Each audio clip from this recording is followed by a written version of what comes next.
ہے. جو شورش کاشمیری کے چٹان مجھے رسالے میں جو انٹرویو انہوں نے دیا جو بعد شورش کاشمیری کی کتاب میں شائع ہوا اس کے اقتباسات آپ سنیے اور آج کے پاکستان سے اس کا موازنہ کیجئے.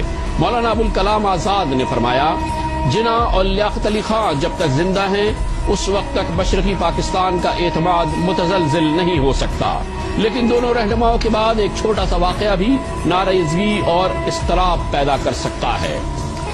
ابوالکلام آزاد پھر پیشن گوئی کر رہے ہیں. میں محسوس کرتا ہوں کہ مشرقی پاکستان کے لیے بہت طویل مدت تک مغربی پاکستان کے ساتھ رہنا ممکن نہ ہوگا. دونوں خطوں میں کوئی بھی قدر مشترک نہیں سوائے اس کے کہ دونوں طرف رہنے والے اپنے آپ کو مسلمان کہتے ہیں.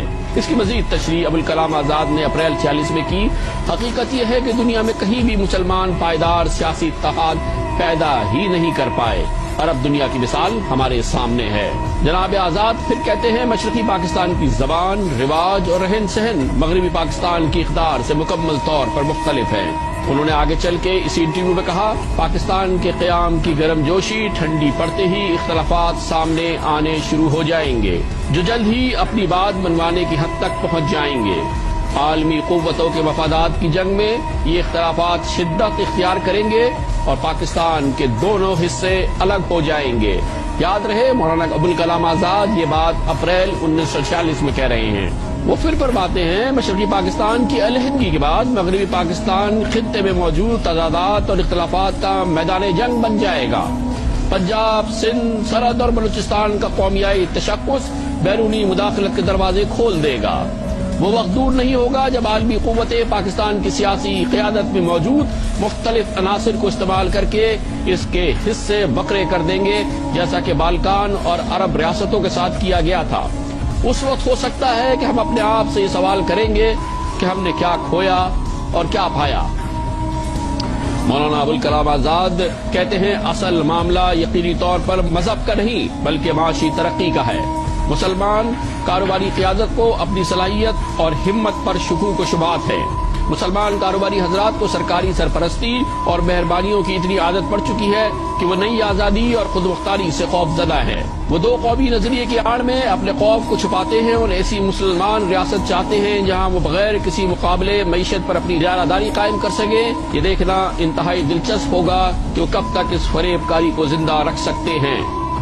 پاکستان کی موجود سیاسی اور فوجی قیادت کو مولانا ابوالکلام آزاد کی اس پیشگوئی کو ان پیشگوئیوں کو غلط ثابت کرنا ہوگا لیکن ابھی تک تو یہ غلط ثابت نہیں ہو رہی. اسی انٹرویو میں 1946 میں مولانا ابوالکلام آزاد سمجھتے ہیں میں سمجھتا ہوں کہ اپنے قیام سے ہی پاکستان کو بہت سنگین مسائل کا سامنا رہے گا جن میں شامل ہیں کئی مسلم ممالک کی طرح پاکستان کی نااہل سیاسی قیادت فوجی آمروں کی راہ ہموار کرے گی. 1946 میں ہے مولانا ابوالکلام آزاد کا یہ کہنا. پاکستان پر بیرونی قرضوں کا بھاری بوجھ ہوگا. پاکستان پڑوسیوں سے دوستانہ تعلقات کا فقدان اور جنگ کے امکانات ہوں گے. پاکستان میں داخلی شورش اور علاقائی تنازعات ہوں گے.